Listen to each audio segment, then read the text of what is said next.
Şimdi de geldik 10. dersimize. 12 fen matematik. Bakın.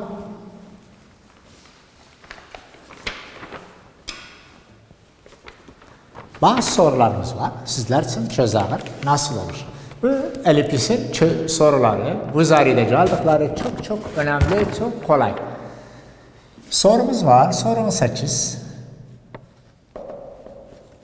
Soru 18 sayfamız. 38. 5 x kare artı 7 y kare eşittir. Ne kadar? 70. Ne istiyor bizden? Biri bu elipiz denklemin kesitlerini bulunuz. Bakın kesitlerini bulunuz. Dikkat verin. Bakın kesitler. Şimdi ilk adım neye bölünür? 70'e bölünür. Bakın böyle ne kadar? 70. De kurala benzesin. Olur. X kare bölü 14 artı y kare bölü 10 eşittir 1. Dikkat verin. Bakın. 70'e böldük 14 çıkar. 70'e bölse 10 çıkar. 70'e bölse 1 çıkar. Bu da x kare a kare artı y kare. Bu denklem bak her zaman elipiz denklemini bu şekilde yazılır. Aha. Ölçü şeklinde yazdığımız kurallara benzer. Şimdi bu kural buna benziyor. Bu kural buna benziyor. Bu kural buna benziyor. A kare bak 14 oldu A kare. Neden? Çünkü büyük sayıdır. Çünkü büyük sayıdır.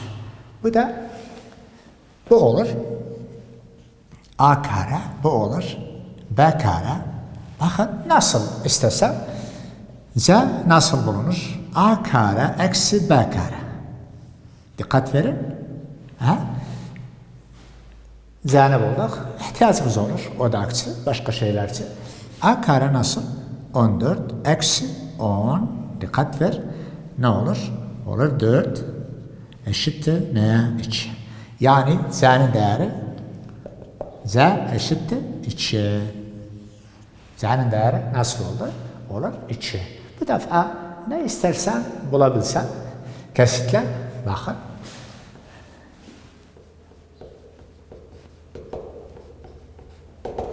Birinci merkez.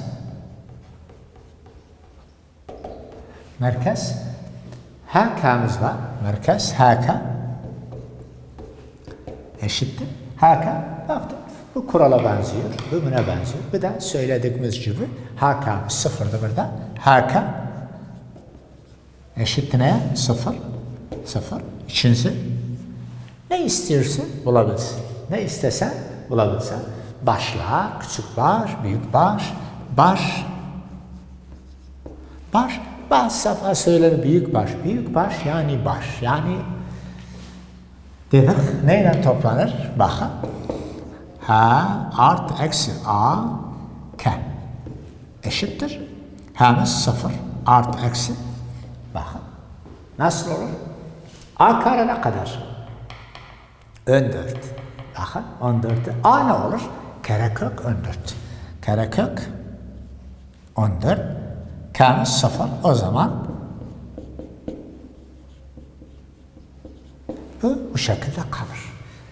16 olsaydı yazardık 4 ama bu 14'te sadece karekök şeklinde kalır. Bu da baş. Üçüncümüz bu da küçük baş.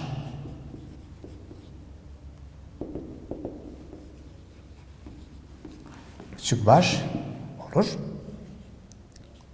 K artı eksi B. Bakın bu 0 artı eksi B'nin değeri bakın. B'nin değeri nasıl? B kare 10'dur. B ne olur? Karekök 10. Karekök 10. Bu da bu şekilde eşittir. 0 artı eksi karekök 10. Bu da bu şekilde. Başka şeyler de bulabilsin. Burada bir de geldi. Bu soruna. Başka sorularımız var. Bakın. Bu da bu şekilde. Bu da üzerinde gelmiş soru. Sonra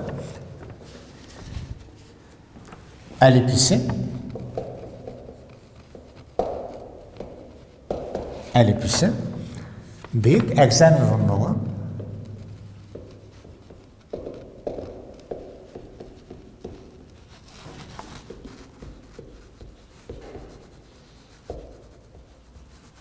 büyük eksen uzunluğunu bulunuz.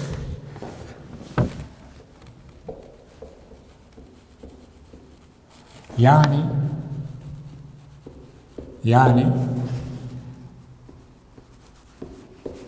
ça. Bakın yani ça. Söylediğimiz gibi yani majur. Büyük eksen uzunluğu. Bunu sınavda vermez size. Büyük eksen uzunluğu yani ça. Majur kelimesi ya da büyük eksen uzunluğu bunu bulur. Elipiz denklemimiz ne şekilde? X kare bölü 49 artı y kare. Bakın dikkat verin.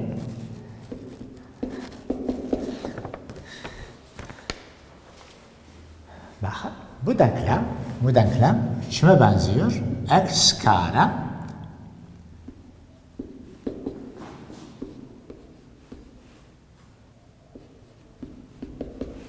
dikkat verin. Bu denklem buna benziyor. Neden böyle buna benziyor? Çünkü büyük sayı a karedir. Hangisinin dibinde? Yani elipiz denklemidir. Elipiz denklemidir. Ya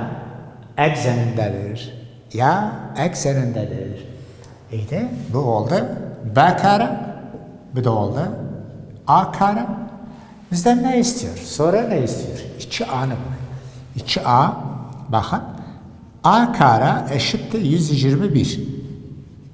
A eşittir neye? 121'in kökü eder ne kadar? 11.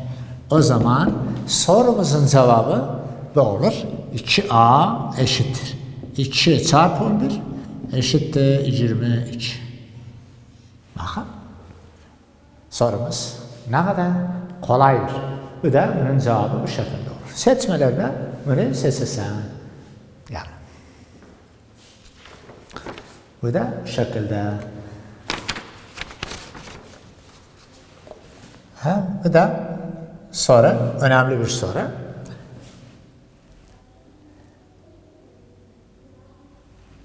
X kare bölü artı y kare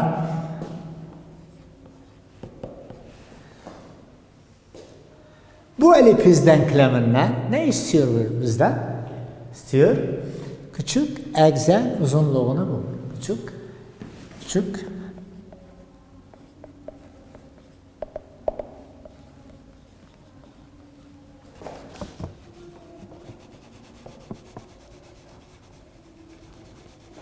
uzunluğu bulunuz. Bakın. Yani kimi bulağımız? Tamam. 2b. 2b bu. Bakın. 2b. Yani minor. Bazı defa bu kelimeni kullanırlar. Minor kelimesi yani 2b'ni bulur. Bu da bakalım. Burada bu kural x kare bölü a kare artı y kare b kare eşittir 1. Dikkat verin. Bu denklem buna benziyor. Neden böyle? Bu elipiz denklemi, bu da elipiz denklemi. Artı. Büyük sayı 49'u hangisinin dibinde? X'in dibinde. Onun için bak a kare x dibinde yazılır. B kare y dibinde. Bu denklem buna benziyor. Bunu yazabilirler. Bu a kare, bu da b kare. Her soruda sen bunu yap. Bunlar çok önemli. Şimdi biz bildik. B karemiz ne kadar? B kare eşittir 36. B eşittir neye? 36'nın kökü kare kök eder 6. O zaman sorumuzun cevabı 2B nasıl olur? 2 çarpı 6 eder ne kadar? 13. Bakın bu da sorumuzun cevabı. Bu da sorumuzun cevabı bu şekilde.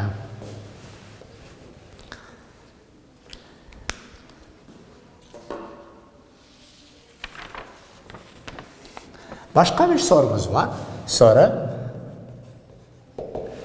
Soru hangi denklem bu resmi ifade eder? Hangi denklem bu resmi ifade eder? Bakın resimimiz var. Resim bu şekilde. Bakın bu resimimiz var. Seçmeler nasıl? Seçmeler eksi 2 kare bölü 64 artı ya eksi 4 kare 25 eşittir 1'e b eksi 4 kare 25 artı ya eksi 2 kare 64 eşittir 1 c eksi 2 kare 25 artı bu da bu şekilde ya eksi 4 kare 64 eşittir 1 de eksi 4 kare 64 artı eksi 2 kare 25 eşittir 1. Bakın bu soru önemlidir. Bakın ne kadar kolaydır. Cevabı bak ne kadar kolay. Sorumuz var. Hangi denklem bu resmi ifade eder? Bu resim hangi konikin resmidir? Elipsin resmidir. Bak söylediğimiz gibi yumurta şeklinde diktir. Yumurta şeklinde diktir. Yani elipis denklemidir. Ya eksenindedir. Seçmelere bakalım. Bakın bu da merkezidir. Merkez HK. Bakın merkezimiz bu şekilde. Şimdi bildik. Elipis denklemidir. Ya eksenindedir. Bakın bu büyük sayıdır. X eksenindedir. Bu büyük sayıdır. X eksenindedir. Yani bu yanlış. Dikkat verin. Bu yanlış. Bakın bu yanlış. Dikkat verin. Bu ya eksenindedir. Ya eksenindedir. Bu da x eksenindedir. Bu da yanlış. Yani aynen de öz değil. Seçmeler özü değil. Çünkü x eksenindedir. X eksenindedir. Bizim resimimiz ya eksenindedir. Bakın dikkat verin. Şimdi kalmayan bu da bakın dikkat verin. Bu ya eksenindedir, bu da ya eksenindedir. Bakın hangisi doğrudur? Merkezinin ne kadar? 4'ten 2. Bunun merkezi ne kadar? 2 ile 4. Bunun merkezi nasıl? Bakın merkez 2 ile 4. Yani bu da yanlış. Bu da yanlış. Doğru cevabımız B. Bu denklem bunu ifade eder. Elipis denklemidir. Ya eksenindedir. Çünkü 64 A karedir. A'nın dibinde.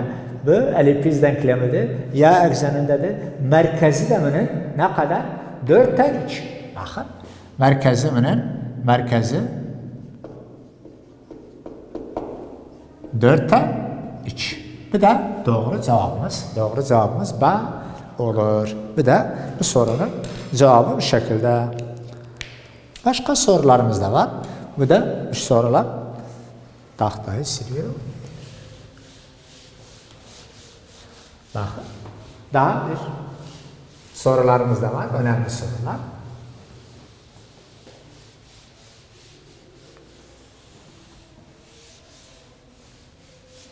Bu da bu şekilde çözdü.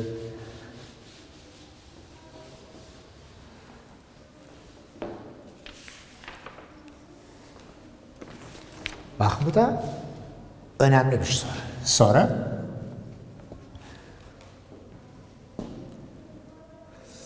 Sonra içi sayfamız ne kadar?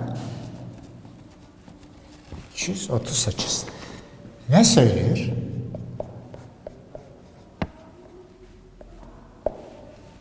Elipsin denklemini bulunuz. Elipsin denklemini bulunuz. Eğer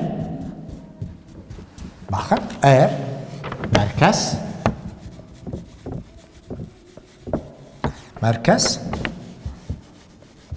0,0 odaklardan biri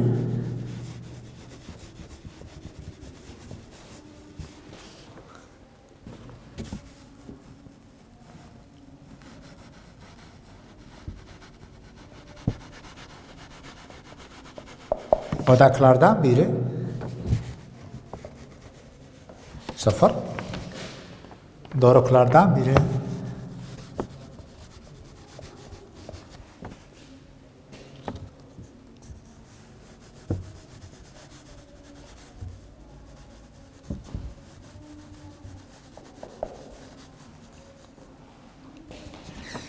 üçten sıfır.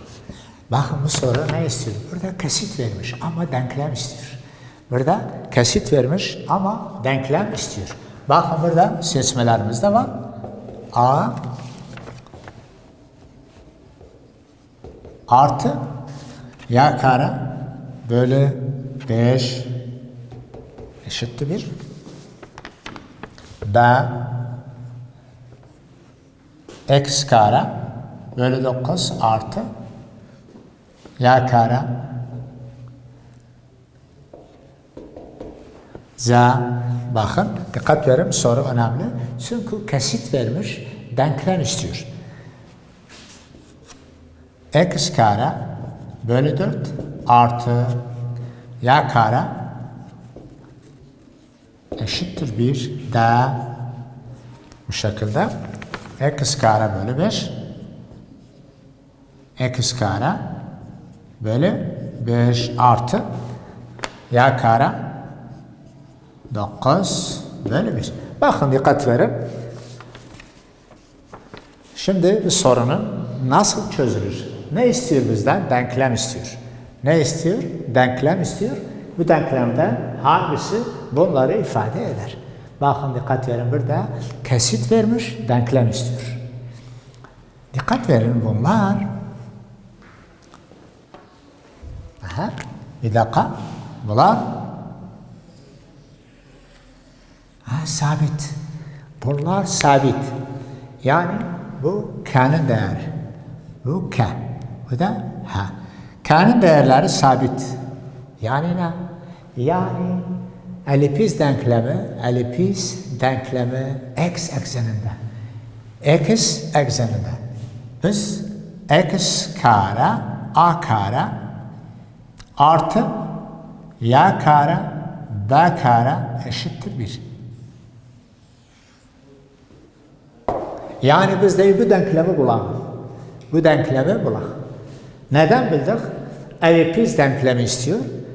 K tarafı sabit. Hangi taraf değişiktir? X tarafı. Bakın, X tarafı değişiktir. Yani biz de bu denklemi bulalım. Bakın bu denklem hangisine benziyor? Hangisine benziyor? Bu X ekseninde, bu X ekseninde, bu da X ekseninde, bu Y ekseninde, Y ekseninde. Biz ne istiyoruz? Elipiz denklemi X ekseninde. Çünkü bu kesitlerden faydalandık. Bakın K tarafı sabittir. Sabittir yani elipiz denklemi x ekseninde. Yani x'in dibindeki sayı daha büyük. Ve küçüktürler. Yani bir işse yanlış. Bakın. Bu yanlış. Bu da yanlış. Kaldı. 2 doğru cevap. Afan. Bir iki cevap ya A doğrudur ya da B. Bakın dikkat verin. Odaklardan biri H'nin değeri ne kadar? Sıfırdır. K'nin değeri ne kadar? Sıfırdır. Odaklardan biri odaklardan 2. Bakın burada 2. Ne anlamı var bunun? Anlamı 2'dir. Ve burada da bimiz var. Odaklardan biri adı, doruklardan biri üstte 0'dır. Dikkat verin. Bakın bundan faydalandık. Odaklardan biri. Odak yani A'nın değeri ne kadar? Bakın burada 9 eşittir. Burada A'nın değeri ne kadar? Burada 2'dir. Z'nin değeri ne kadar? 3'tür. Dikkat verin. Bakın nasıl olur? Dikkat verin. Burada A karamız ne kadar? A kara. Burada A kara eşittir 9. B kara eşittir 5. Dikkat verin. Bakın burada bu şekil. O zaman Z eşittir ne? Z eşittir. Odaklardan odakımız var, dorukumuz var. Odak yani Z'nin değeri 2'dir. Z eşittir neye? A kare eksi B kare. Eder ne kadar? 9 eksi 5. Eşittir neye? 4. Eder ne kadar? 2. Bakın. Z'nin değeri ne kadar oldu? 2. Bir de Z'ye. Bakın Z 2 çıktı. Doruklardan biri yani A'nın da değeri 3'tür. Bizim varımızdır. A kare eşittir 9. A kare eşittir 9. O zaman A nasıl olur? Kökünü alsın. Bakın. C'nin değeri 2'dir. A'nın değeri 3'tür. Bu da A'nın değeri. Hangi denklemde bu şartlar var? C 2'dir. A'ya 3'tür. Dedik C ile de öz değil. Çünkü ya eksenindedir. Kaldı aydan da 9'dan 5 geçsin. 9 eksi 5 ne kalır? 4 olur. 4'ün de kökü 2. Yani C'nin değeri ne kadar çıktı? 2. Bakın C'nin değeri 2 çıktı. Yani bu doğrudur. A karemiz ne kadar? 9. 9'un kökü üstü. Bu da 3'e. Bakın bu da 3'e. Yani doğru cevap A'dır. Doğru cevap ne olur? A olur. Bu da bunun cevabı. Başka sorularımız da var. Bunlar da önemli bir soru. Bakın. Önemli bir sorudur.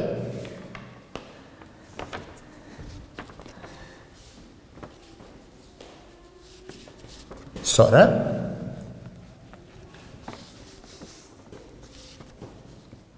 Elipiz denklemini bul.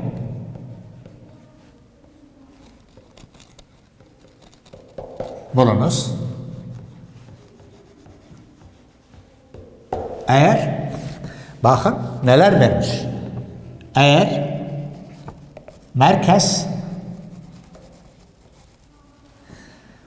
merkezimiz 0 0 2 1 bakın öbürsü de 2 0 noktasından geçerse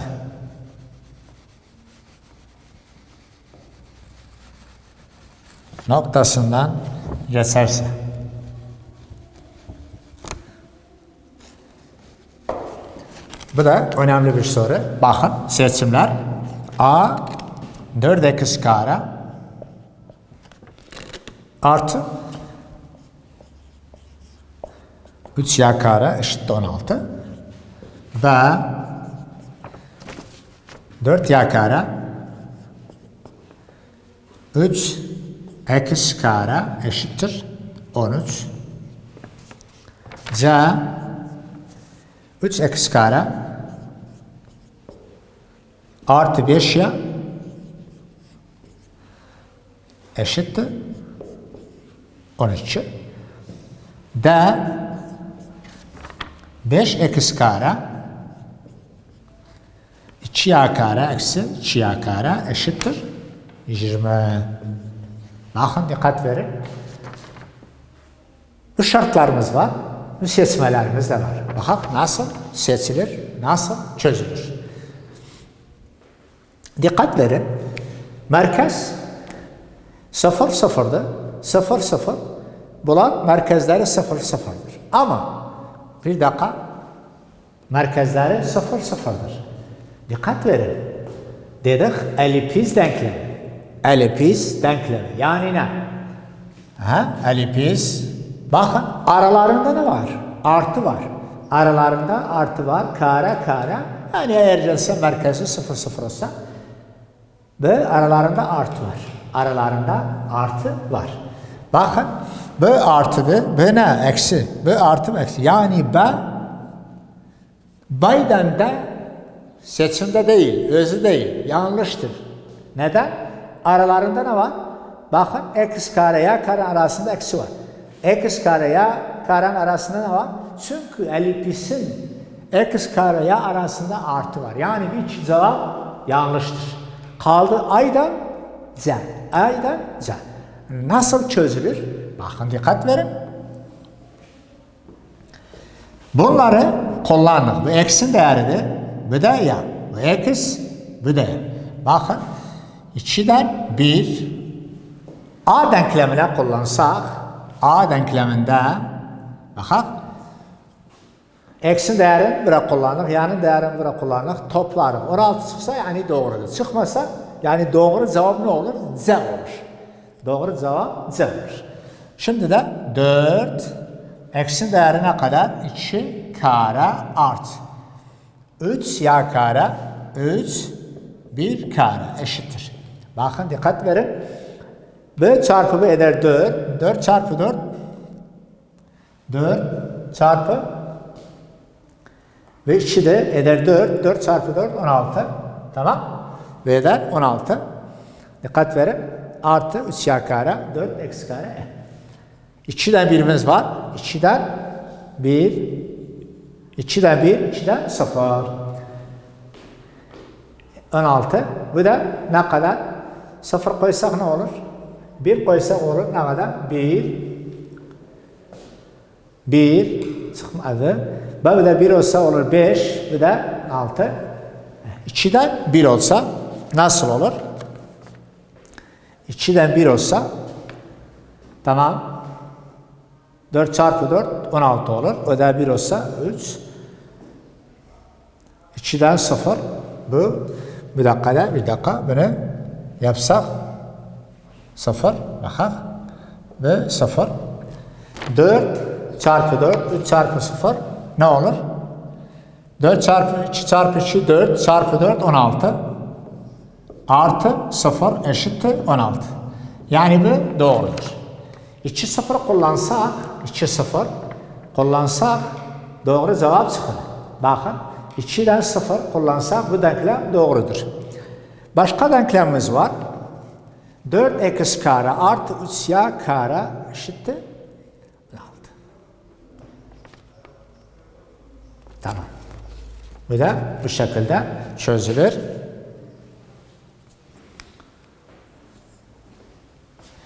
İki 2'den 1, 2'den 0 yani beni celse bire kullansak ne olur? Çıkar 16. İçine koyduk bire olur. 2 çarpı 2 4. 4 çarpı 4. 4 çarpı 4. Bu şekilde çıkar. Bu da 2 olsa 4 12. Tamam. Bu da olabilir. Bakın. 1'den 2 ise 1'den 2 nasıl olur? Bir kullansa vura olur 4. Bir kullansa, 2 kullansa vura olur 12. Bakın. Birden 2 aynen A şikasında nasıl olur? X yerine 1 koysak 4 1 kare art 3 2 kare. Bakın 2 kare eşittir. 4 artı 12. Eder ne kadar? 16. Yani doğru seçimimiz A şikası olur.